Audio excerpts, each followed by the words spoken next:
Assalamualaikum warahmatullahi wabarakatuh. Salam guru penggerak, bergerak, bergerak, dan menggerakkan. Perkenalkan, saya Tati Wahyuni, calon guru penggerak angkatan 7 dari SD Negeri Mulusan Palian, Kabupaten Gunung Kidul, Daerah Istimewa Yogyakarta. Izinkanlah pada kesempatan kali ini saya memaparkan aksi nyata modul 1.4 budaya positif. Selamat menyaksikan. Penggerak menghamba para murid, kreatif rancang pembelajaran, hargai potensi, tingkatkan prestasi, lahirkan profil pelajar Pancasila. Belajar, bergerak, berbagi untuk negeri, kita menjalin kolaborasi. Belajar, bergerak, berbagi untuk negeri, demi bakti pada Ibu Pertiwi.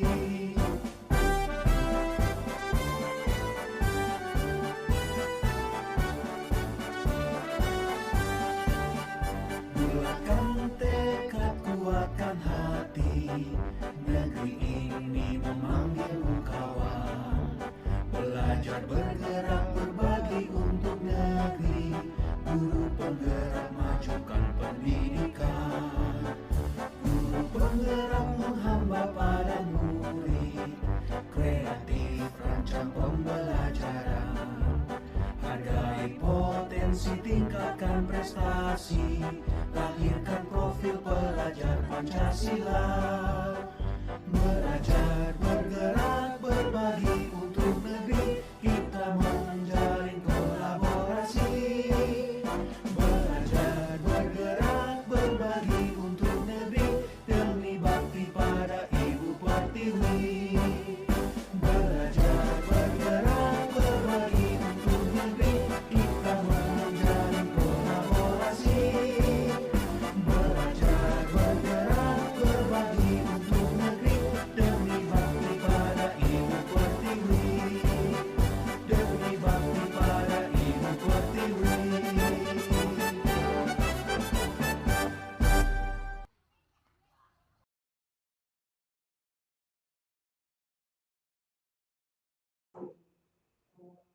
Bapak Ibu yang saya hormati, pertama-tama marilah kita ucapkan puji syukur kepada Allah Subhanahu wa taala atas limpahan rahmat dan kasih sayangnya kepada kita semua.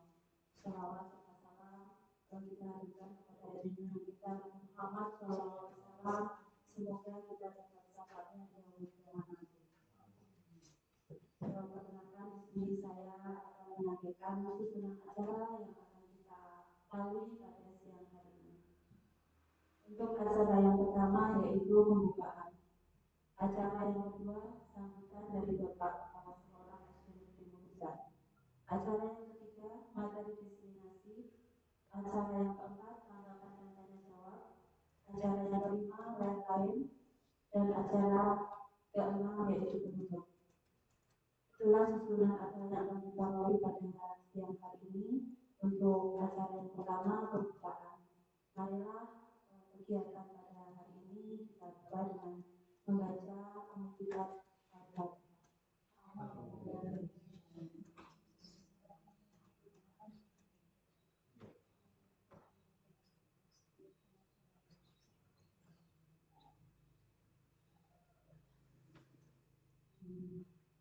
Kemudian tadi acara pembukaan, semoga dengan doa tersebut kita dapat melalui acara dengan lancar tanpa masalah apapun. Untuk acara yang kedua yaitu sambutan Bapak Kepala Sekolah. Kepada Bapak Irfan Ibrahim kami persilakan.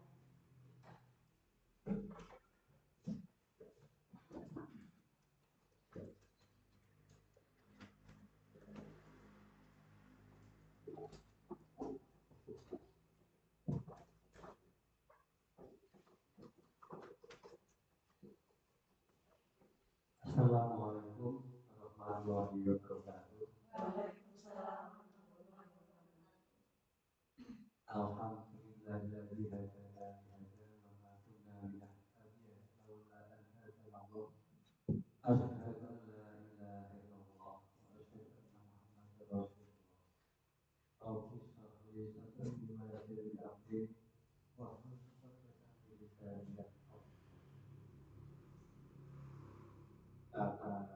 Ibu guru yang saya hormati, terlebih pada Bupati Diwali saya hormati dan saya banggakan. Pertama-tama mari kita sampaikan puji syukur pada Allah Subhanahu wa Ta'ala yang telah memberi banyak nikmat pada kita semua, antara lain nikmat sehat, nikmat semangat dan semangat, sehingga pada siang hari ini kita dapat bersama-sama akan mengikuti desain materi modul 1 diseminasi. Materi modul 1-4 konsep-konsep inti budaya positif dan kegiatannya yang akan disampaikan oleh Guru Tati Diwali SPD selaku peserta CBB Angkatan 7 SD Negeri Munsa. Sebelum saya sampaikan beberapa hal, mari kita lihat dengan setulus-tulusnya untuk mengikuti acara diseminasi ini agar nanti apa yang dilakukan oleh Bu Tati selaku CPD betul-betul bisa bermanfaat bagi kita semua, khususnya bagi Bu Tati selaku peserta CPD, sehingga nanti akan membawa kesuksesan dalam pendidikan di CPD. Bahwa sesuai dengan rencana yang sudah dirancang sejak awal, cari waktu yang memang tepat sehingga hari ini dipandang paling tepat untuk melaksanakannya. Untuk itu mari kita manfaatkan dengan sebaik-baiknya acara ini agar diseminasi ini berjalan dengan lancar dan Bapak Ibu bisa nanti selama menyampaikan materi oleh Bu Tati menanyakan hal-hal yang berkaitan dengan materi, juga berkaitan dengan kegiatan kita di SD Negeri Munsa, sehingga nanti akan nyambung antara materi yang disampaikan tadi dengan kegiatan Bapak Ibu di SD Negeri Munsa terkait dalam usaha untuk memajukan SD Negeri Munsa yang kita cintai. Itu saja yang saya sampaikan, tidak banyak.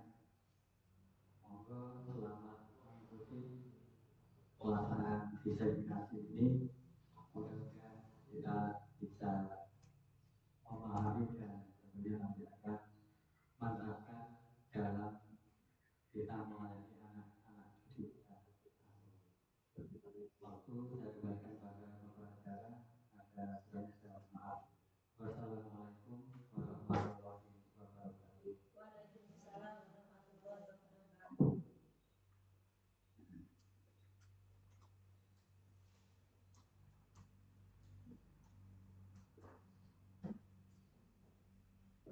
Terima kasih kepada Bapak Rektor atas sambutannya.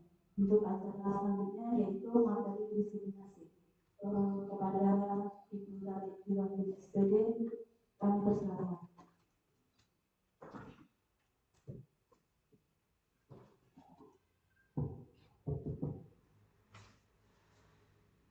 Sebelumnya, Assalamualaikum warahmatullahi wabarakatuh.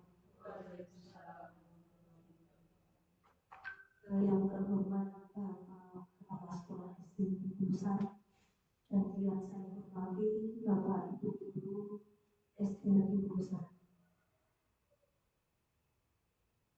Pertama-tama marilah kita panjatkan puji dan syukur kehadirat Allah Subhanahu wa Ta'ala yang telah memberikan kesempatan kepada kita sehingga pada kesempatan ini kita dapat berkumpul di aula SD Negeri Munsa dalam keadaan sehat walafiat.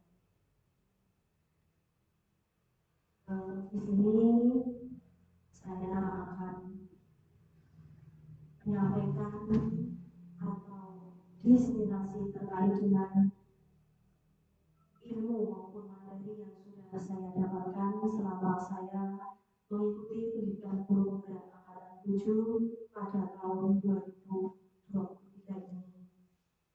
Dalam hal ini dan pada kesempatan hari ini saya akan berbagi ilmu terkait dengan modul 1.4 tentang konsep-konsep inti budaya positif dan penerapannya di sekolah.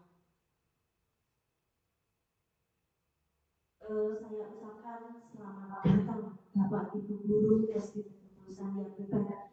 Marilah kita belajar bersama, berkolaborasi dan saling mendukung demi mewujudkan budaya positif di sekolah yang kita cintai ini.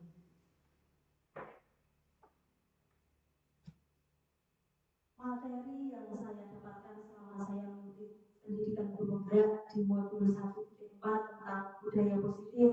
Mengapa budaya positif itu sangat penting kita terapkan di sekolah.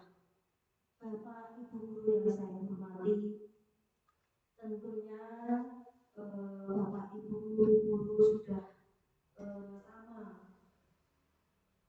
menjalankan tugas sebagai guru, yang mana kita sebagai guru itu memang diibaratkan sebagai seorang petani yang memiliki peranan penting untuk menjadikan tanamannya tumbuh subur.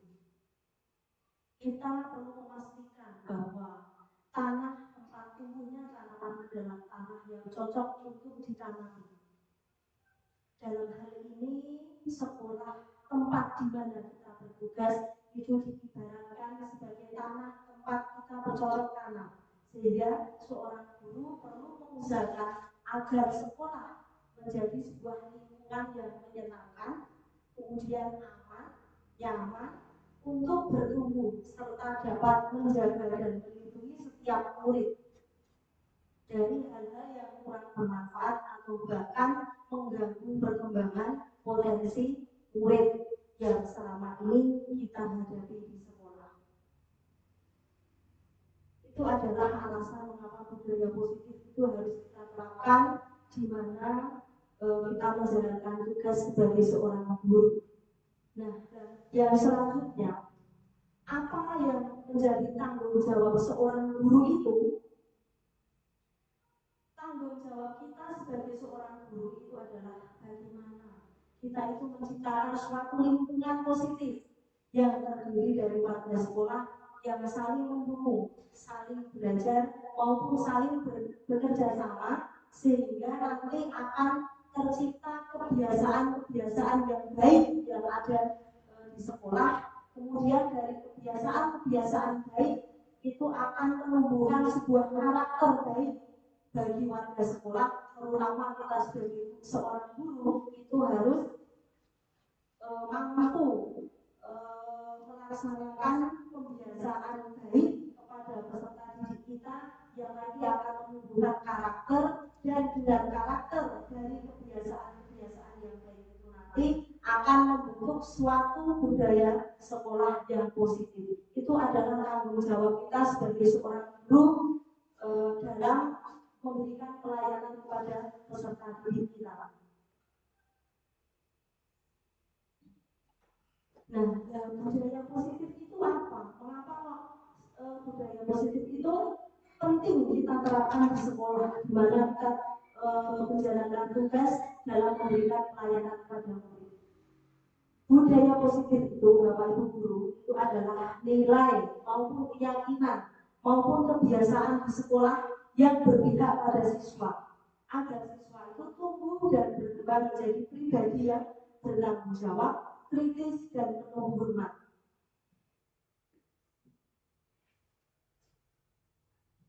Nah, dalam budaya positif yang besok harapan saya ini sebagai calon guru penggerak itu harus diterapkan di sekolah, di mana kita bertugas dalam memberikan pelayanan kepada peserta didik kita. Konsep utama dalam budaya positif itu Pak Bu, yang pertama adalah disiplin positif. Kemudian nilai-nilai kebajikan universal, motivasi perilaku manusia yaitu hukuman dan penghargaan, kebutuhan dasar manusia, posisi kontrol, restitusi, keyakinan sekolah atau kelas, segitiga restitusi. Nanti dalam konsep budaya positif yang akan saya sampaikan adalah yang sudah saya sampaikan tadi ada 7. Kemudian nanti pada kesempatan kali ini saya juga akan berbagi pengalaman dan pembelajaran di kelas setelah saya menerapkan konsep-konsep kunci modul tentang budaya positif di modul 1.4 ini. Konsep utama pada budaya positif yang pertama itu adalah disiplin positif. Bapak Ibu guru yang saya hormati, tentunya sudah sering kali mendengar apa itu disiplin.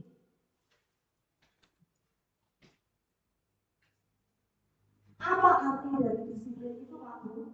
Yang selama ini tentunya dalam sebuah lembaga pendidikan itu seringkali kita mendengar kata disiplin. Apa sesungguhnya disiplin itu? Tanggung jawab yang harus Tanggung jawab yang harus dilaksanakan. Memang betul sekali ya Pak Bu, di sebuah lembaga pendidikan itu tentunya ada sebuah peraturan yang harus ditaati oleh semua warga sekolah. Kita sebagai seorang guru tentunya tidak bisa lepas dari peserta didik atau siswa yang harus taat pada aturan yang telah ditentukan di sekolah. Ya, disiplin di sini adalah sesuatu yang dilakukan seorang pada orang lain untuk mendapatkan kepatuhan. Jadi disiplin itu adalah kepatuhan seseorang pada suatu aturan.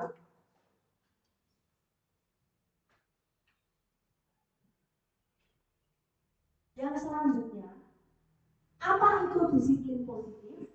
Disiplin positif merupakan suatu cara penerapan disiplin tanpa kekerasan maupun ancaman, yaitu disiplin yang dilaksanakan atas kesadaran diri peserta didik.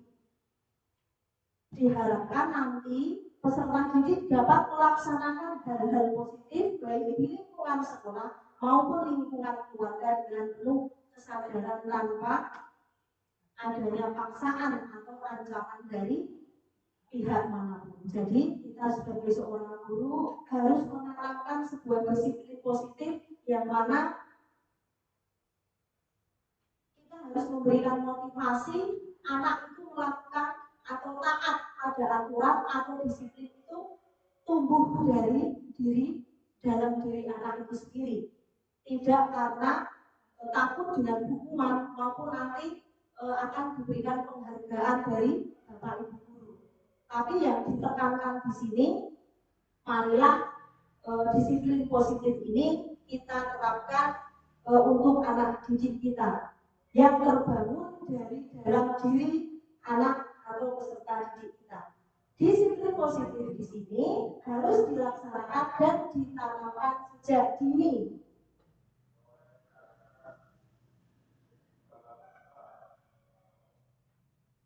Konsep budaya positif yang selanjutnya Pak Bu, itu tentang kebutuhan dasar manusia. Yang mana kebutuhan dasar manusia itu terdiri dari 5. Yang pertama yaitu bertahan hidup, kemudian kasih sayang, penguasaan, kemudian kebebasan dan kesenangan. Manusia dalam melakukan suatu tindakan itu tentunya memiliki sebuah tujuan baku, yaitu untuk memenuhi kebutuhan dasar manusia itu sendiri. Yang saya garis bawahi di sini, kita sebagai seorang guru tentunya kita harus tahu tentang kebutuhan dasar manusia atau kebutuhan dasar peserta didik kita yang harus terpenuhi, yaitu ada 5 Pak Bu. Itu yang pertama tentang kebutuhan bertahan hidup, kemudian kasih sayang, penguasaan, kebebasan dan kesenangan. sebagai contoh Pak Bu, sebuah kasus di sebuah sekolah kelas 2 ini, kebetulan kelas 2, biar saya bisa memperjelas bahwa manusia itu memiliki 5 kebutuhan dasar. Itu maksud dari masing-masing 5 kebutuhan dasar itu apa? Sebuah kasus di sekolah kelas 2 itu diajar oleh Bu Ambar. Kemudian ada salah satu siswa yang setiap hari itu memiliki kebiasaan minta bekal yang dibawa oleh temannya seperti itu. Pada waktu istirahat atau isoma, anak tersebut pasti selalu merusui makanan atau bekal yang dibawa oleh temannya.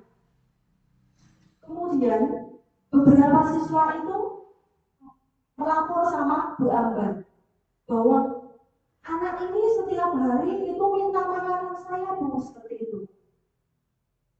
Kira-kira kita sebagai Bu Ambar, apa yang harus kita lakukan untuk menangani kasus tersebut, Pak Bu? Ada seorang anak yang mana setiap hari itu selalu merusui bekal yang dibawa oleh temannya. Kira-kira kita sebagai seorang guru dalam mengatasi permasalahan Bu Ambar di kelas seperti itu, yang bijaksana seperti apa, Pak Bu? Mungkin dari Bapak Ibu guru yang lain itu bisa memberikan tanggapan. Ya, kalau dari saya, jika itu terjadi terus-menerus, berarti harus ada pendekatan secara individu. Kemudian nanti ditanya apa sebabnya. Kemudian jika anak itu sudah menjawab apa yang menjadi permasalahannya, kita bisa komunikasi dengan orang tuanya, mungkin mendatangi atau bicara dengan baik-baik dengan orang tuanya, seperti itu. Ya, terima kasih atas tanggapan dan informasi terkait dengan penyelesaian kasus yang dialami oleh Bu Ambar. Yang disampaikan Bu tadi itu tentunya pengalaman, ya Bu, itu pengalaman yang dihadapi di sekolah sehari-hari, misalnya seperti itu. Ada sebuah kasus, kita sebagai seorang guru memang harus bisa menyelesaikan permasalahan yang dihadapi secara bijaksana. Saya kembali ke materi yang saya dapatkan di sini, ya Pak Bu, tentang kebutuhan dasar manusia. Yang ingin saya sampaikan di sini, kita harus tahu sebagai seorang guru bahwa penyimpangan yang dilakukan oleh anak didik kita itu dikarenakan karena kebutuhan 5 kebutuhan dasar tersebut belum terpenuhi, yaitu yang pertama, bertahan hidup. Seandainya Bu Ambar dalam menyelesaikan kasus itu tanya kepada anak yang setiap hari itu kok minta-minta atau merusui bekal yang dimiliki, bekal yang dibawa temannya. Bu Ambar tanya, mengapa kok kamu melakukan ini, nak? Misalnya seperti itu. Yang pertama, bertahan untuk hidup. Mungkin jawaban anak itu karena saya lapar, Bu, dan saya tidak membawa bekal. Itu yang pertama. Berarti anak itu melakukan penyimpangan terhadap perilakunya sehari-hari itu karena salah satu kebutuhan dasarnya itu belum terpenuhi, yaitu tentang bertahan hidup. Dia lapar, tidak membawa bekal, uang sakunya habis misalnya. Jadi kalau melihat temannya itu makan, apalagi misalnya lauknya itu wah seperti itu, yang mana anak tersebut belum misalnya di rumahnya atau orang tuanya itu tergolong orang tua yang misalnya kurang berada seperti itu, cuma apa adanya. Anak itu pasti kepengen, jadi dia melakukan hal tersebut karena apa alasannya? Punya tujuan, karena salah satu kebutuhan dasarnya itu belum terpenuhi, dia lapar seperti itu. Kemudian yang kedua, kasih sayang. Dia merusui Anak itu tadi menyusui karena apa? Salah satu kebutuhan dasarnya belum terpenuhi, kasih sayangnya. Dia ingin diperhatikan oleh temannya, seperti itu. Entah itu tidak kurang mendapatkan kasih sayang waktu di rumah, atau misalnya juga kasih sayang dari teman atau bapak ibu guru di sekolah. Dia ingin diperhatikan, ingin disayang, seperti itu. Jadi dia melakukan hal itu tadi, merebut makanan, rusui, seperti itu, biar dia itu mendapat perhatian. Itu yang kedua. Kemudian yang ketiga tentang penguasaan. Anak tersebut memiliki tujuan, merusui, minta bekal temannya. Tujuannya apa? Ingin memenuhi kebutuhan hidupnya tentang penguasaan. Dia itu merasa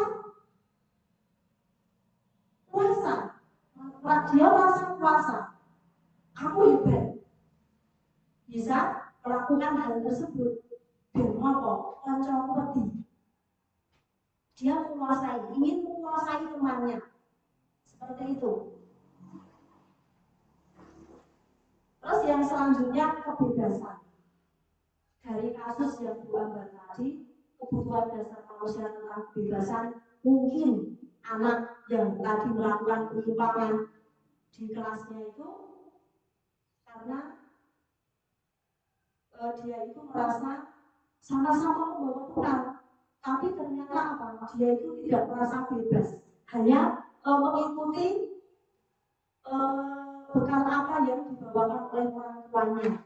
Jadi dia itu ingin apa yang dimakan hari ini sesuai dengan keinginannya. Jadi dia ingin merdeka dengan alasan misalnya seperti itu tadi, anak orang tua yang membawakan bekal si anak itu monoton, hanya itu saja. Jadi dia itu ingin kebebasan. Saya itu ingin makan sesuai dengan apa yang saya inginkan, seperti itu. Terus yang selanjutnya kesenangan, kebutuhan akan kesenangan. Untuk memperjelas dengan kasus Bu Ambar tadi, bahwa peserta didik kita manusia itu juga memiliki kebutuhan dasar, yaitu kesenangan. Dia itu melakukan hal seperti itu karena dia itu ingin senang, cuma iseng-iseng saja. Dia ingin melihat, coba misalnya makanan yang dimakan teman saya ini, saya minta atau saya rebut, nanti rautannya seperti apa. Nah, dia itu senang misalnya melihat temannya seperti itu. Itu adalah 5 kebutuhan dasar yang harus terpenuhi oleh manusia. Dalam hal ini kita sebagai seorang guru harus tahu bahwa 5 kebutuhan dasar peserta didik kita itu yang sudah saya sampaikan tadi. Jadi bisa disimpulkan bahwa ada penyimpangan perilaku peserta didik kita itu karena salah satu kebutuhan dasar yang 5 tadi tidak terpenuhi.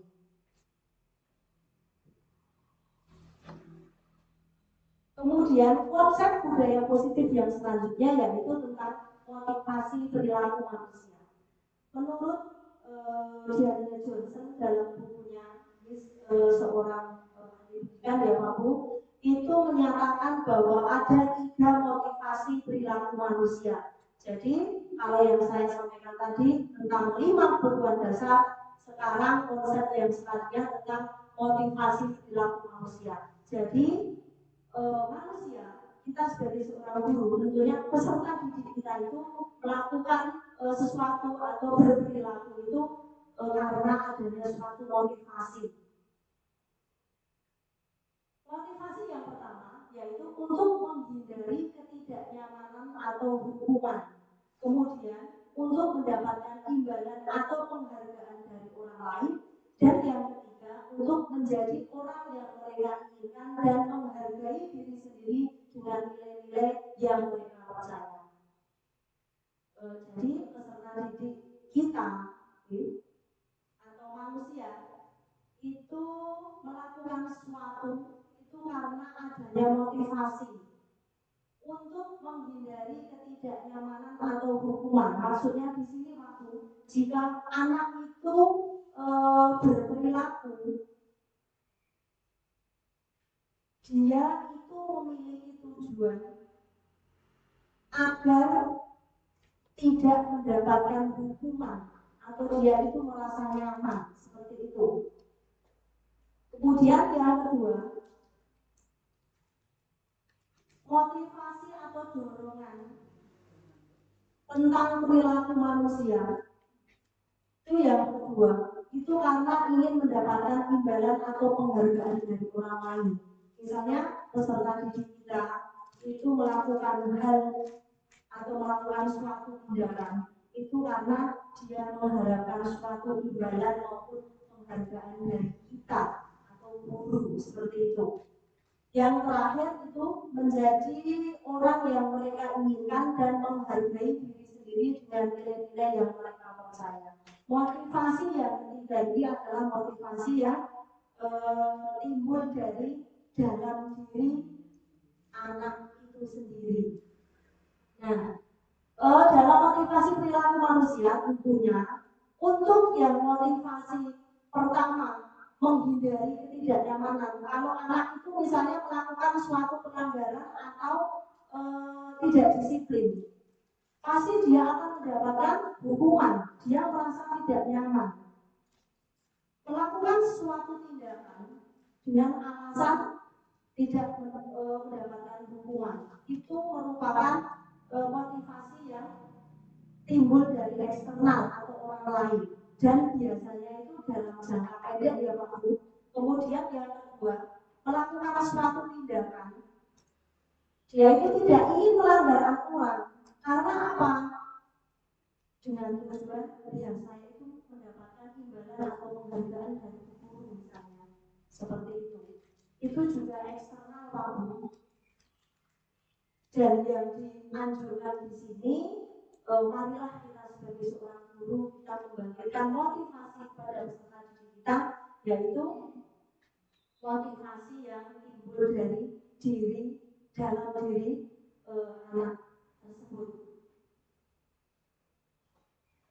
Dan tentunya nanti yang motivasi nomor 3 ini dalam jangka panjang sudah tertanam dalam diri anak bahwa dia itu melakukan sesuatu karena dia itu ingin menghargai diri sendiri dengan nilai-nilai yang mereka percaya.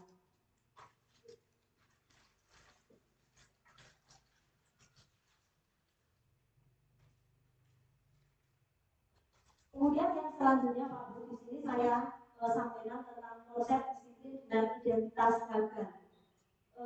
Materi pada kesempatan kali ini tentang budaya positif. Jadi di sini konsep disiplin dengan identitas gagal itu yaitu hukuman dan penghargaan. Ilmu yang saya dapatkan dalam bidang bergerak bahwa konsep disiplin yang mendapatkan identitas gagal itu yang pertama hukuman dan penghargaan. Dalam hal ini hukuman tentunya anak yang mendapatkan hukuman peserta didik kita jika melanggar aturan kemudian mendapatkan hukuman itu menyakitkan, kemudian memaksa, tidak nyaman, merasa takut, murid menyembunyikan kesalahan dan murid merasa rendah diri. Itu konsep disiplin yang kita berikan yaitu hukuman. Kemudian kalau penghargaan tidak efektif, penghargaan dapat merusak hubungan atau sifat iri, kemudian mematikan kreativitas, merampas hak menghargai dirinya. Itu adalah konsep disiplin dengan identitas gagal Pak Bu. Kemudian yang selanjutnya tentang konsep disiplin dengan identitas sukses, yaitu dengan konsekuensi dan restitusi. Dengan konsekuensi di sini perlu monitoring berkelanjutan, kemudian stimulus dan respon, murid menghargai peraturan penguatan jangka pendek. Kemudian restitusi yang pertama menjadi pemimpin unit pembelajaran, menjadi coach bagi guru, bagi murid dan guru lain, mendorong berkolaborasi, mewujudkan kepemimpinan murid dan menggerakkan komunitas praktisi. Itu adalah konsep disiplin dengan identitas sukses.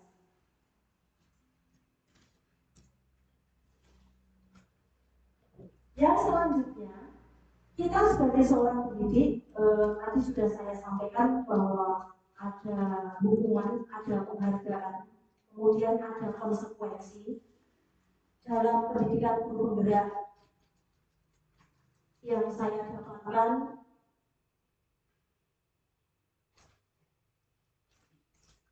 Sesuatu yang harus kita lakukan untuk menumbuhkan budaya positif di sekolah itu adalah dengan pendekatan restitusi waktu. Apa itu restitusi?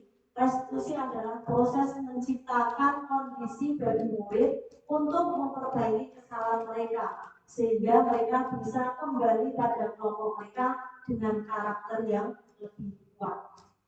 Itu dikemukakan oleh Johnson pada 2004. Itu adalah restitusi, anjuran ilmu yang harus kita terapkan selama saya mengikuti pendidikan guru dalam mengatasi atau menangani penyimpangan perilaku peserta didik kita di sekolah itu dengan menggunakan restitusi, proses menciptakan kondisi bagi murid untuk memperbaiki kesalahan mereka. Jadi tadi sudah saya sampaikan bahwa konsep disiplin gagal dan konsep disiplin sukses seperti itu. Yang gagal itu hukuman dan penghargaan, kemudian yang sukses itu ada konsekuensi dan restitusi. Yang ingin saya sampaikan tentang restitusi.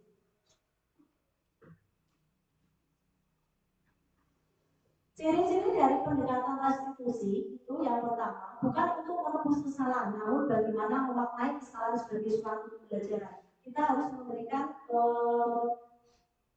pemahaman kepada peserta didik kita. Kemudian yang kedua, tawaran, bukan paksaan. Kalau hukuman itu kan paksaan. Kemudian yang ketiga, menuntut untuk melihat ke dalam diri.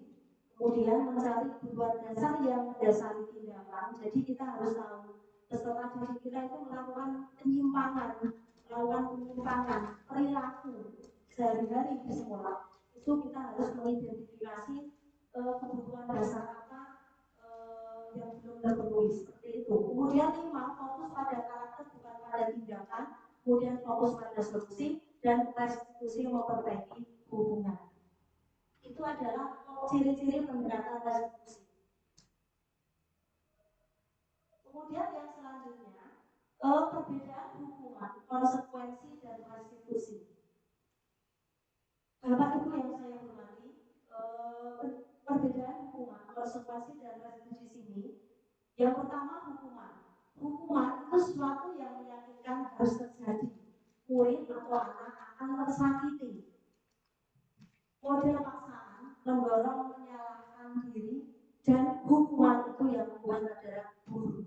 Kemudian kalau konsekuensi, sesuatu harus terjadi. Murid anak dibuat tidak nyaman, bersifat netral, stimulus respon, mendorong kepatuhan dan dibuat oleh guru dan murid atau anak. Kemudian kalau restitusi di sini, restitusi merupakan pilihan. Murid atau anak mendapatkan kekuatan bersifat positif, teori kontrol, mendorong disiplin positif dan dibuat oleh murid atau anak. Ini adalah perbedaan hukuman, konsekuensi dan restitusi. Sebagai contoh, Pak Guru, dalam kasus siswa tidak mengerjakan PR. Untuk memperjelas apa yang saya sampaikan tadi, dengan kasus itu, yang pertama hukuman. Guru menghukum siswa tersebut hormat bendera selama 10 menit. Kemudian guru marah dan menjadi takut. Siswa menjadi takut, guru marah dan siswa menjadi takut. Itu adalah hukuman. Kemudian konsekuensi, guru memberikan konsekuensi untuk mengerjakan PR-nya pada jam istirahat. Kemudian guru tegas dan siswa menghormati peraturan. Dan yang ketiga adalah restitusi. Guru menanyakan keyakinan kelas atau dirinya dan membantu siswa menyelesaikan masalahnya. Kemudian yang kedua, guru terbuka dan menghormati dirinya dan orang lain. Sekarang dengan saya memberikan contoh satu kasus bahwa siswa tidak mengerjakan PR di sini, waktu kira-kira Pernahkah Bapak Ibu semua mengalami hal seperti ini? Siswa tidak mengerjakan PR. Tentunya sering. Kemudian Bapak Ibu semua yang dilakukan itu memberikan hukuman atau konsekuensi atau restitusi, Pak.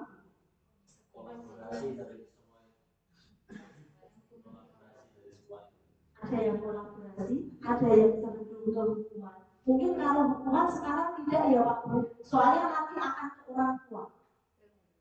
Seperti yang kemarin itu di sebuah sekolah yang itu seperti itu sampai ke orang tua. Biasanya kalau hukuman lihat kita baik, tapi ternyata orang tua itu tidak terima seperti itu. Itu sudah banyak sekali kita lihat fenomena di sekitar lingkungan kita. Tentunya pengalaman Bapak Ibu guru semua berbeda. Ada yang hukuman, kemudian ada yang konsekuensi. Mungkin kalau yang ketiga Bapak Ibu masih asing ya apa itu restitusi. Kalau yang hukuman dan konsekuensi tentunya sudah cenderung dilakukan setiap hari seperti itu. Ada yang kolaborasi antara hukuman dan konsekuensi. Ini adalah salah satu contoh kasus. Kemudian bagaimana langkah dalam penyelesaian kasus tersebut. Ada hukuman, ada konsekuensi, dan ada restitusi.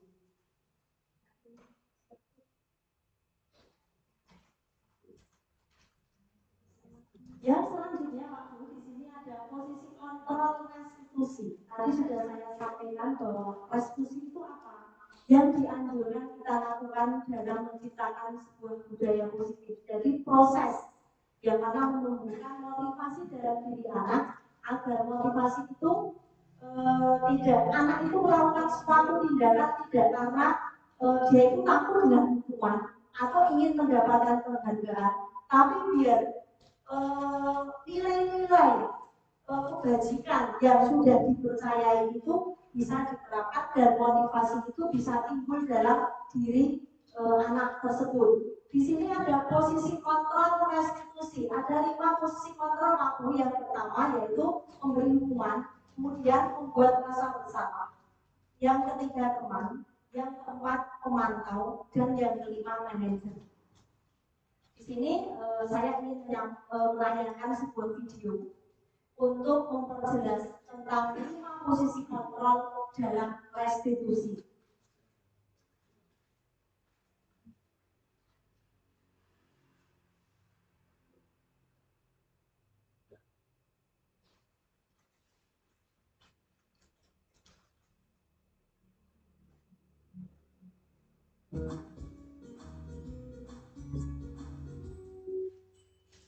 Salam bahagia Ibu dan Bapak guru hebat. Dalam penerapan disiplin positif restitusi, salah satu program yang dikembangkan adalah 5 posisi kontrol. 5 posisi kontrol dalam restitusi adalah proses perjalanan seorang pendidik agar dapat mengenali dirinya. Pada video kali ini, kita akan membahas tentang 5 posisi kontrol yang dikembangkan oleh Diane Gossen dan contoh penerapannya.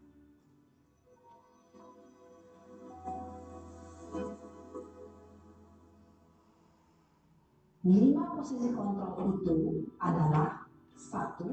Posisi penghukum, 2. Posisi pembuat rasa bersalah, 3. Posisi teman, 4. Posisi pemantau atau monitor, dan 5. Posisi manajer. Untuk lebih memahami kelima posisi tersebut, mari kita saksikan kasus Naren yang terlambat hadir 20 menit di sekolah dan melihat bagaimana kelima posisi kontrol dalam menghadapi masalah tersebut.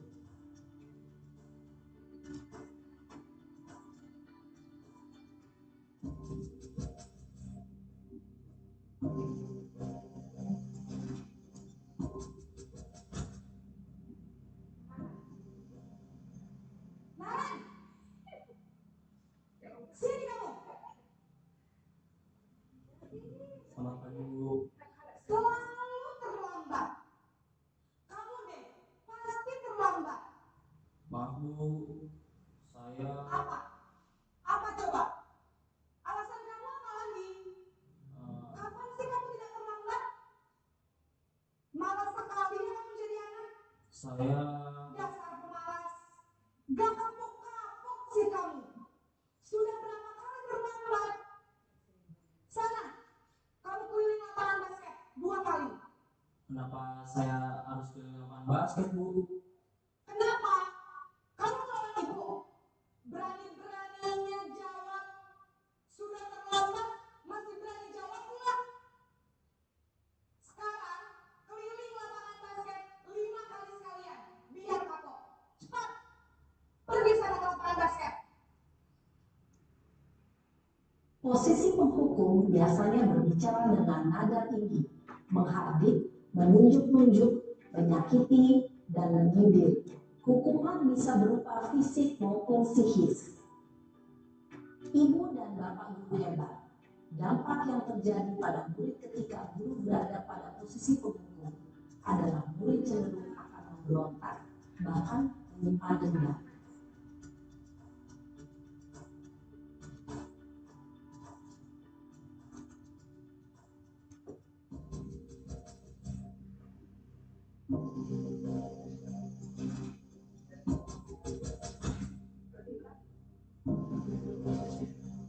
Naren!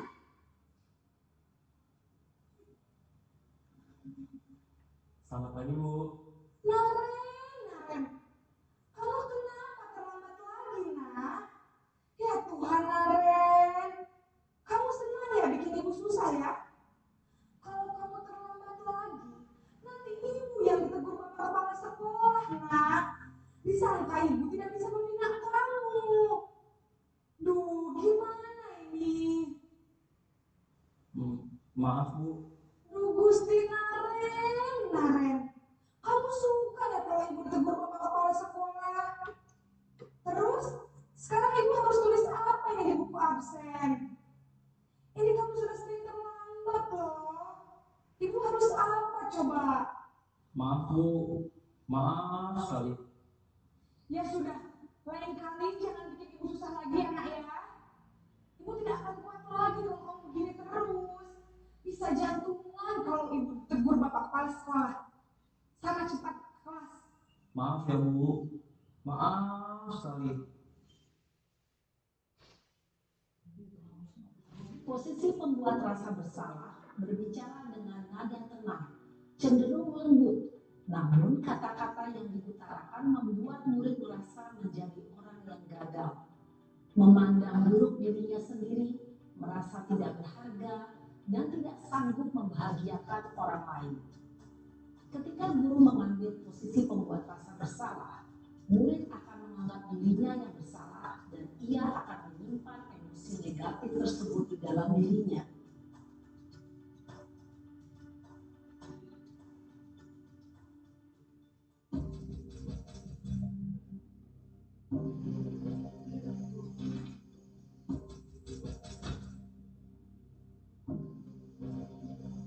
Naren!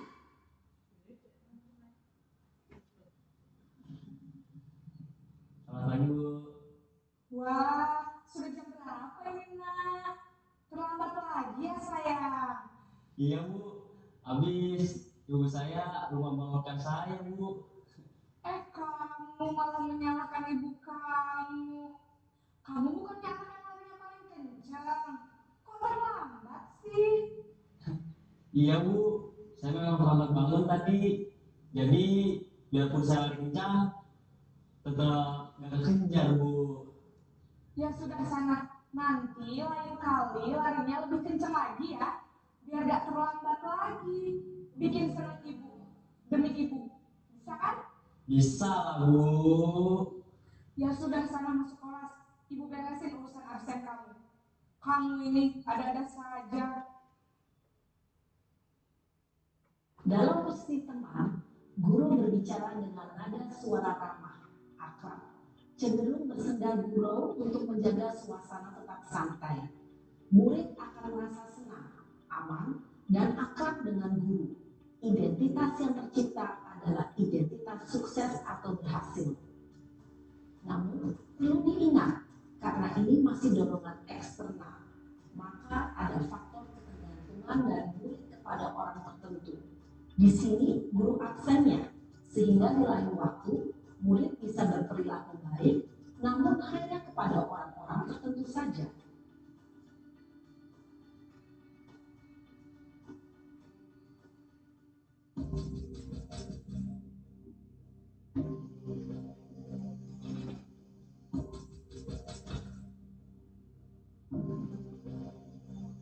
Naren!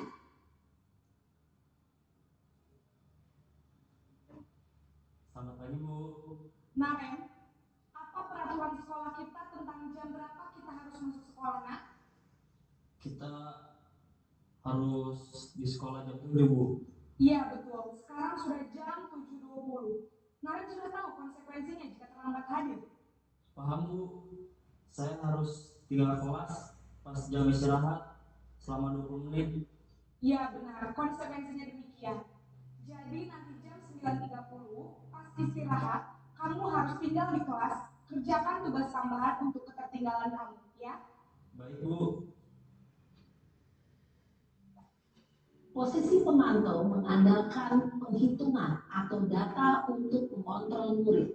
Guru mengarahkan murid berdasarkan peraturan dan konsekuensi. Seorang pemantau menunjukkan bahasa tubuh dan ekspresi wajah yang datar dan cenderung formal.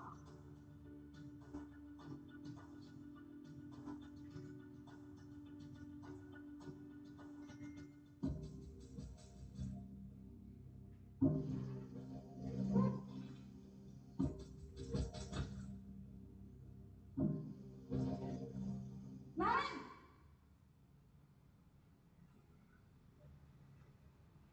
Selamat pagi, Bu. Selamat pagi, Naren. Maaf, Bu. Saya terlambat.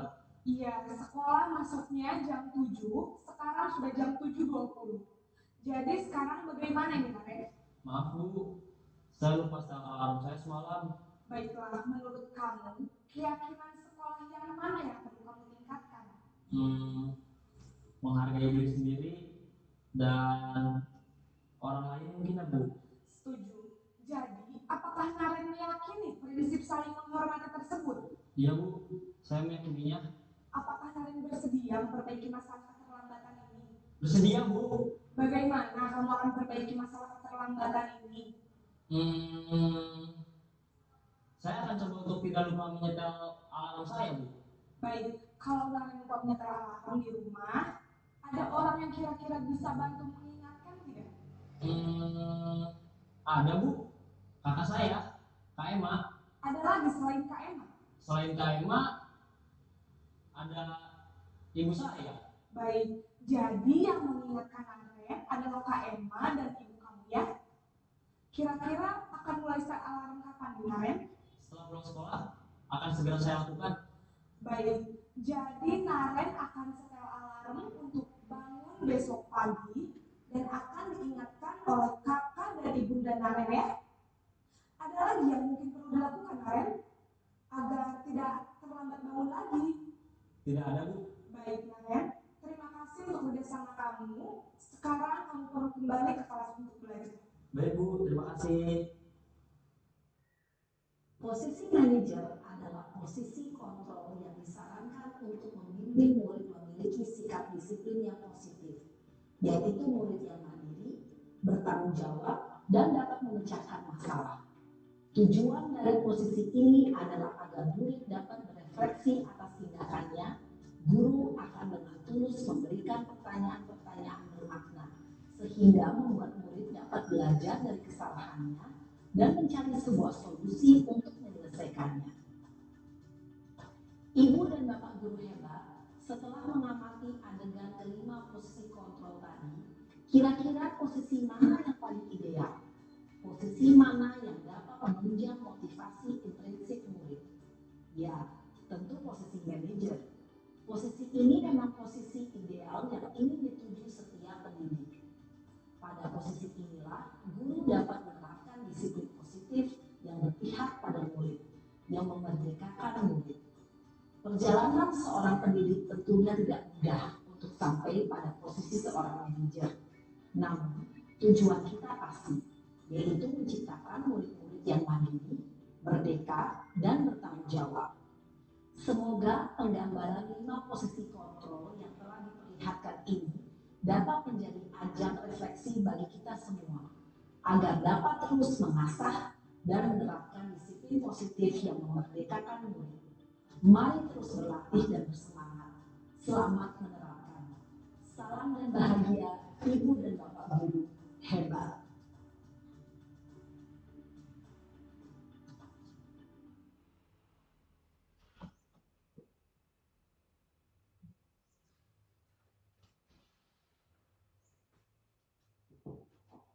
Demikian tadi Pak Guru untuk memperjelas terkait dengan posisi kontrol restitusi yang tentunya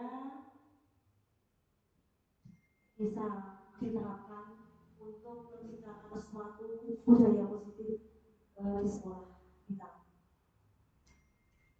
Dari 5 posisi kontrol, terus terang sebelum saya mengikuti pendidikan guru penggerak itu tentunya 5 posisi kontrol itu apabila ada perilaku anak yang melanggar aturan masih menerapkan memberi hukuman, kemudian membuat rasa bersalah. Untuk mencapai ke posisi kontrol yang manajer tentunya seperti yang telah disampaikan tadi, kita butuh proses waktu, tapi kalau ada niat nanti kita untuk memperbaiki, insya Allah ke depan mari kita saling bekerjasama dan berkolaborasi untuk menciptakan budaya positif yang ada di sekolah kita.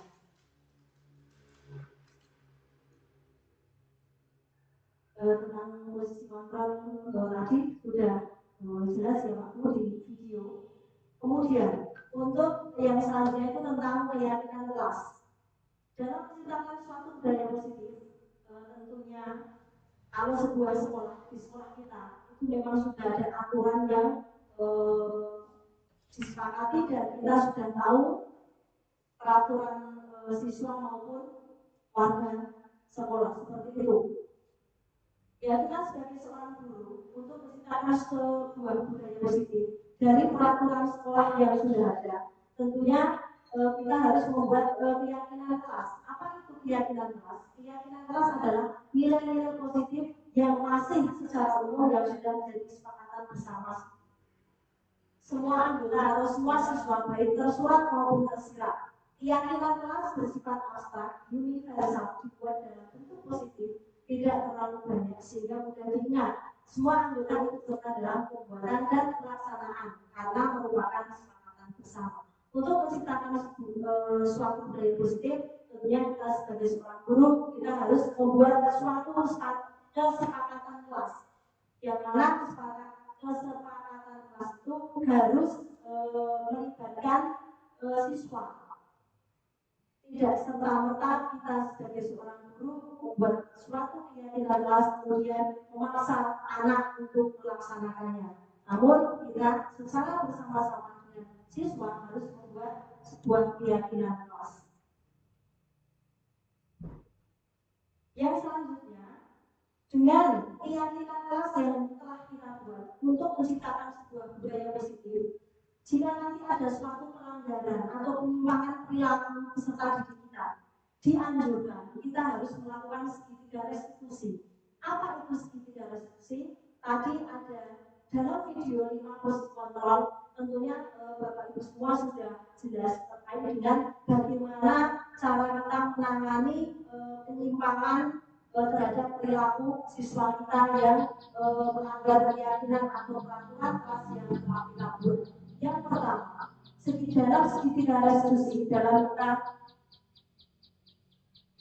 menangani sebuah masalah atau kasus yang terjadi di sekolah itu adalah menstabilkan identitas. Tadi sudah disampaikan kita dianjurkan berada di posisi kontrol yaitu manajer. Pertama, menstabilkan identitas. Di sini dalam menstabilkan identitas menggunakan posisi kontrol sebagai manajer, tentunya tadi sudah jelas waktu kita harus yang pertama itu menstabilkan identitas. Mengapa kok anak atau siswa kita itu kita suruh menghadap kita, biar anak itu tahu bahwa dia itu telah melanggar keyakinan kelas. Ketika seorang dalam kondisi ini, maka otak tidak akan mampu berpikir rasional. Saat inilah kita menstabilkan identitas anak kita bantu untuk tenang dan mencari solusi untuk menyelesaikan permasalahan. Dalam stabilkan identitas kita tadi digambarkan dalam melaksanakan fungsi kontrol sebagai seorang manajer. Kemudian yang kedua, validasi tindakan yang salah. Ketika kita menolak anak yang berbuat salah, dia akan tetap dalam masalah. Yang diperlukan adalah kita memahami alasan melakukan hal tersebut sehingga anak merasa dipahami. Kemudian yang ketiga, menanyakan keyakinan. Ketika langkah 1 dan 2 sukses dilakukan, anak akan siap untuk dihubungkan dengan nilai-nilai yang dia percaya dan berpindah menjadi orang yang dia inginkan. Sebagai salah satu contoh, Pak Guru untuk memperjelas tentang pelaksanaan segitiga restitusi, ketika ada siswa kita yang melanggar keyakinan kelas, tentunya kita harus melaksanakan ketiga hal ini. Yang pertama, staf menstabilkan identitas. Kita tanya, mengapa kok Bu Guru atau Pak Guru itu memanggil kamu di sini? Anak itu harus bisa mengetahui dengan sendirinya bahwa saya itu dipanggil itu karena saya itu melanggar sebuah keyakinan atau peraturan sekolah. Kemudian kita dalam menangani kasus juga harus tahu, tanya, validasi tindakan yang salah. Kamu itu melakukan hal seperti ini, itu karena apa? Kita harus tahu. Dan yang selanjutnya, menanyakan keyakinan. Kamu tahu nggak keyakinan kelas apa yang telah kita sepakati? Seperti itu. Kalau kalian tahu, berarti hari ini kamu itu sudah melanggar keyakinan kelas atau peraturan sekolah. Kemudian kita sebagai seorang guru harus mampu memberikan motivasi kepada peserta didik kita agar dia itu mampu menentukan tindakan apa yang seharusnya dilakukan, kemudian kapan akan melakukan perbaikan itu. Itu adalah langkah dalam kita melakukan segitiga restitusi. Seperti yang sudah digambarkan dalam video tadi, kita dianjurkan di posisi kontrol. Memang untuk mencapai itu kita butuh proses waktu. Ajaran saya, marilah kita ciptakan budaya positif di sekolah dengan saling bekerjasama dan berkolaborasi. Demikian tadi materi yang bisa saya paparkan terkait dengan budaya positif. Semoga bisa Bapak Ibu pahami dan mari kita ke depan saling bekerja sama untuk menciptakan budaya positif yang ada di sekolah kita sehingga dapat menciptakan murid-murid atau peserta didik yang senantiasa memiliki kebiasaan maupun karakter yang positif. Banyak kekurangan saya mohon maaf. Wassalamualaikum warahmatullahi wabarakatuh.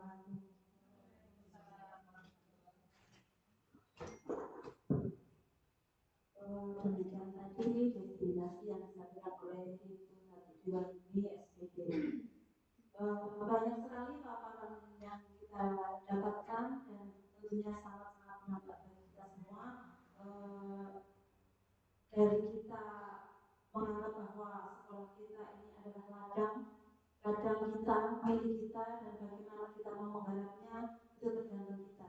Nah, tanggung jawab kita disitu sangat berperan, sangat berperan dan bagaimana langkah-langkahnya kondisi sekolah kita anak-anak kita yang bagaimana sudah di Bu Tati dengan begitu jelasnya, dan kita untuk mencapai tanah kita yang subur itu harus dengan proses yang panjang dan juga harus sabar.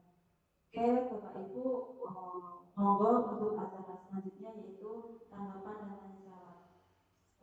Waktu masih ada beberapa menit, monggo saya persilakan untuk Bapak Ibu berikan tanggapan ataupun pertanyaan. Kami persilakan. Monggo. Monggo, Bu Mauna.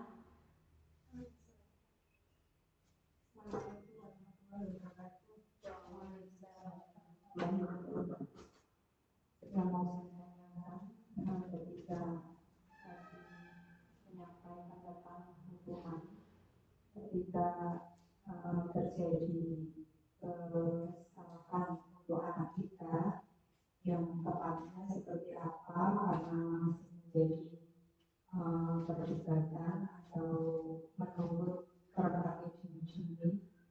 Kalau misalnya di tempat saya itu kalau salah suruh hafalan. Kalau di tempat saya sebelah saya itu yang kelas 2 itu suruh membersihkan kelas. Terus ada lagi di kelas lain itu ada denda. Kemudian ada lagi suruh mengerjakan PR di luar yang benar dan yang tepat seperti apa. Terima kasih. Wassalamualaikum warahmatullahi wabarakatuh. Terima kasih kepada Ibu Mauna yang telah memberikan pertanyaan. Selanjutnya monggo Ibu Tati untuk bisa menjawabnya. Kami silakan. Terima kasih atas pertanyaan dari Ibu Siti Mauna. Di sini saya akan mencoba menjawab ya Pak Bu. Tadi memang di awal sudah saya sampaikan dalam fenomena pengalaman yang kita alami selama ini, jika anak memang melanggar aturan itu yang kita lakukan dalam menangani itu dengan memberikan hukuman seperti itu. Dan terus yang betul itu seperti apa? Memang dalam pendidikan guru benda ini saya mendapatkan ilmu bagaimana cara kita dalam menangani kasus atau kejadian yang terjadi di sekolah kita. Kalau dalam pendidikan guru benda, memang tadi sudah saya sampaikan bahwa itu adalah identitas disiplin yang gagal. Kita memberikan hukuman, kita memberikan penghargaan, itu memang dalam pendidikan guru benda itu identitas yang gagal ya Bu, seperti itu. Namun selama ini memang di sekolah-sekolah atau bahkan nggak usah jauh, tadi pengalaman yang disampaikan Mona itu masih diterapkan seperti itu. Terus betul atau tidak, pertanyaannya seperti itu. Gini Pak Guru, kita sebagai seorang guru tadi memang sudah saya sampaikan apa nanti dampak dari memberikan hukuman, kemudian dampak memberikan penghargaan itu kan nanti akan menimbulkan motivasi yang timbul dari orang lain. Anak itu melakukan pelanggaran, misalnya anak itu misalnya disiplin, tidak melakukan pelanggaran, dia itu ingin merasa nyaman, tidak mendapatkan hukuman dari guru. Kemudian kalau mendapatkan penghargaan atau imbalan, anak itu melakukan sesuatu itu karena ada motivasi dari luar agar mendapat imbalan atau penghargaan seperti itu. Dan setelah saya memaparkan materi tentang modul 1-4 budaya positif, itu mengajak aku, marilah kita sebagai seorang guru kita menerapkan posisi kontrol dengan segala restitusi seperti itu. Kita berusaha untuk mencapai itu Pak Bu. Jadi nanti jika ada anak yang melanggar keyakinan kelas maupun peraturan sekolah, kita harus menggunakan ilmu dengan segala restitusi. Kita harus melakukan yang pertama menstabilkan identitas. Kita tanya, dan jangan sekali-kali misalnya ada anak yang melakukan pelanggaran itu kita serta-merta mengkonfirmasi itu di depan teman-teman atau orang banyak, tapi Tapi seperti pengalaman kalau di sekolah dasar memang belum ada guru BP ya Pak Bu, tapi kalau di sekolah menengah itu kan sudah ada guru BP, anak itu dipanggil. Kemudian dia itu kan biar tahu, kalau saya dipanggil Pak Guru misalnya atau dipanggil Bu Guru seperti itu. Oh karena saya tahu tadi saya telah melakukan pelanggaran atau melanggar keyakinan kelas. Kemudian kita sebagai seorang guru harus bijaksana. Kita tanya, mengapa kok hari ini kamu terlambat? Mengapa kok hari ini kamu tidak mengerjakan PR? Kita harus tahu. Oh karena dengan alasan ini. Terus kita tidak memberikan hukuman, tidak memaksa Pak Bu, tapi kita mengajukan pertanyaan. Kira-kira kalau kamu melakukan pelanggaran seperti ini, itu kamu tahu nggak aturan yang telah dibuat sekolah atau kesepakatan kelas yang sudah kita kesepakati? Tahu, misalnya sebetulnya. Berarti kamu hari ini telah melanggar keyakinan atau peraturan sekolah atau kelas. Kemudian guru itu harus mendorong atau motivasi anak menemukan solusi sendiri. Dan terus gimana langkah kamu ke depan agar kamu tidak melakukan atau melanggar keyakinan kelas seperti saat ini. Anak itu akan dia berpikir sendiri. Oh saya harus seperti ya tadi terlambat dalam video tadi kan kasusnya terlambat datang ke sekolah. Dia tahu sampai di sekolah pukul 7.20 padahal keyakinan kelas atau peraturan kelas jam 7 sudah harus sampai di sekolah. Kemudian tadi kan sudah jelas di video apa yang harus dilakukan. Tadi mau memperbaikinya dengan apa? Menyetel alarm. Kemudian nanti ada yang membawa. Anak itu kan akan berpikir sendiri bagaimana cara mengatasi permasalahan yang dihadapi. Jadi itu motivasinya akan timbul dari dalam diri anak tersebut. Memang tidak mudah ya waktu saya ini menyampaikan teorinya yang saya dapat. Untuk penerapannya tujuan saya paparan hari ini, disertasi ini biar Bapak Ibu itu tahu, kemudian nanti ke depan marilah ajakan saya tentang ilmu ini kita terapkan untuk menciptakan budaya positif di sekolah kita. Seperti itu Bu, jawaban dari saya. Memang sulit kita akan mencapai di posisi manajer, tapi marilah kita berusaha dan bekerja sama, insya Allah nanti ke depan akan lebih baik seperti itu. Terima kasih. Waktu saya kembalikan. Alhamdulillahirobbilalamin, ya mudah-mudahan dan untuk kita semua jawaban yang begitu gamblang dan kita hanya perlu mempraktekkan, berusaha untuk mempraktekkan langkah-langkah apa yang perlu kita ambil di dalam menghadapi siswa yang tidak melaksanakan tata tertib yang sudah ada di sekolah kita. Mungkin ada pertanyaan lain dari Bapak Ibu semuanya? Cukup. Masih ada waktu 3 menit.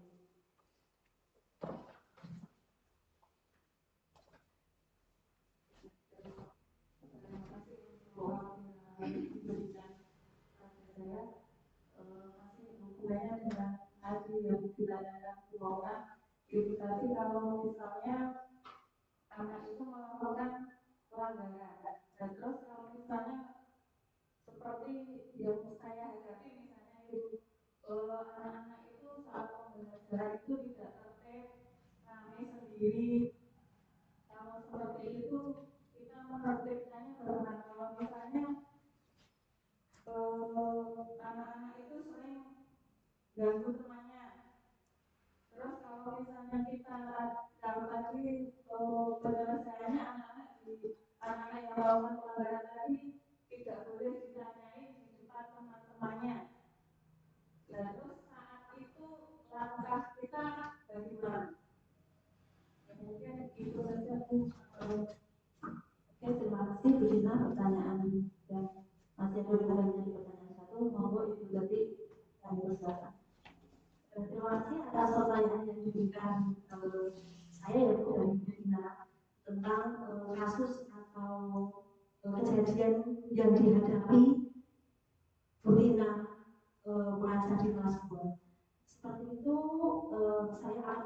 solusi.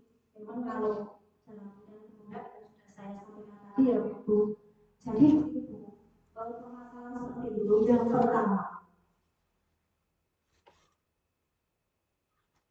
Karena itu tahu nggak tentang peraturan di sekolah kita? Di sana di depan kelas 2 itu memang sudah dipasang di papan bahwa ada peraturan untuk peserta didik kita, karena yang kita hadapi selama ini dan itu merupakan tugas kita sebagai seorang pendidik dengan kejadian-kejadian yang ada di kelas ini, khususnya pembinaan yang dihadapi itu dari peraturan-peraturan yang sudah disepakati di sekolah itu diturunkan Bu, menjadi keyakinan atau peraturan kelas. Jadi kita harus pahamkan, kita membuat dengan melibatkan siswa, membuat keyakinan kelas seperti itu. Jadi keyakinan kelas itu tidak perlu banyak-banyak, tapi yang sekiranya kita akan mengarahkan, kita melibatkan siswa, harus membuat keyakinan kelas, kita libatkan. Kemudian yang usul itu adalah siswa, kita tinggal mengarahkan, misalnya, ya itu kan kelas rendah, bisa, insya Allah bisa.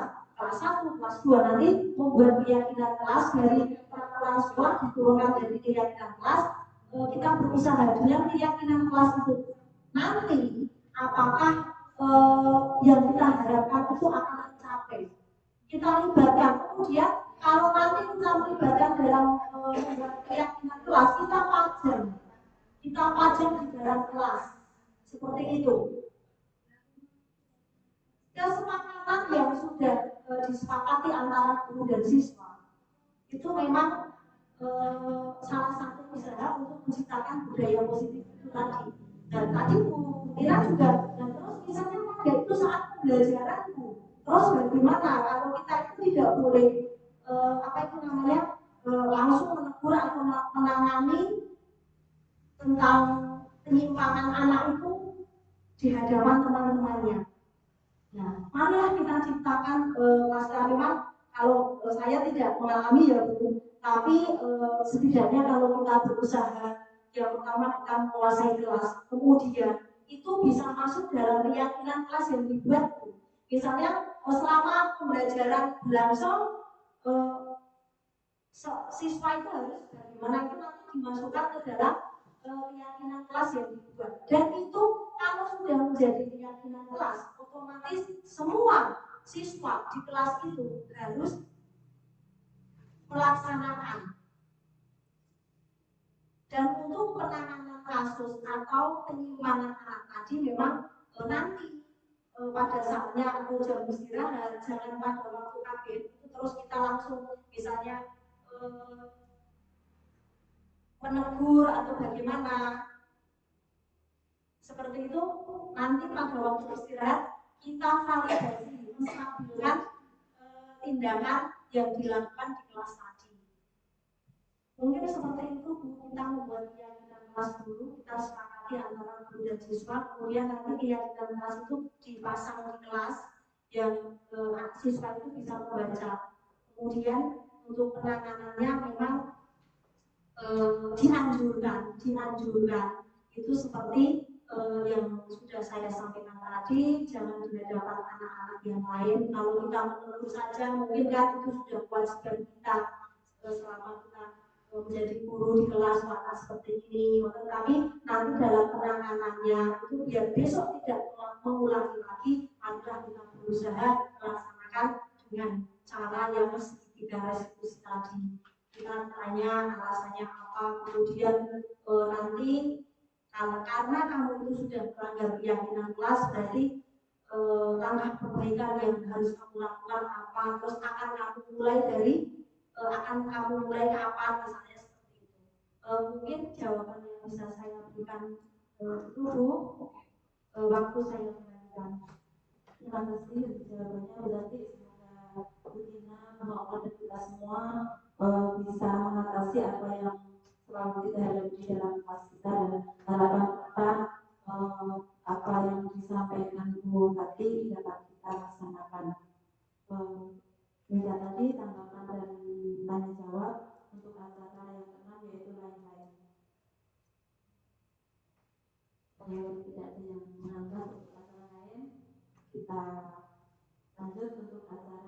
ke-7. Namun acara yang ke-7 yaitu penutup.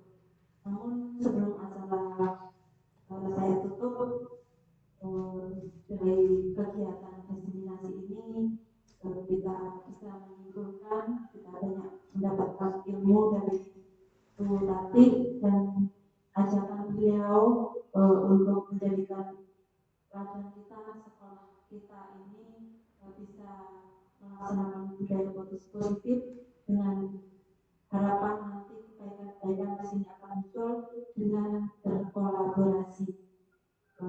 Mungkin itu yang dapat kita praktekkan nanti Ibu ke depannya. Bismillah kita sama-sama untuk maju bersama, bergerak bersama, dan insya Allah sukses bersama. Ibadah saatnya untuk acara ke-7 yaitu penutup adalah acara diseminasi dari Ibu Tati ini kita tutup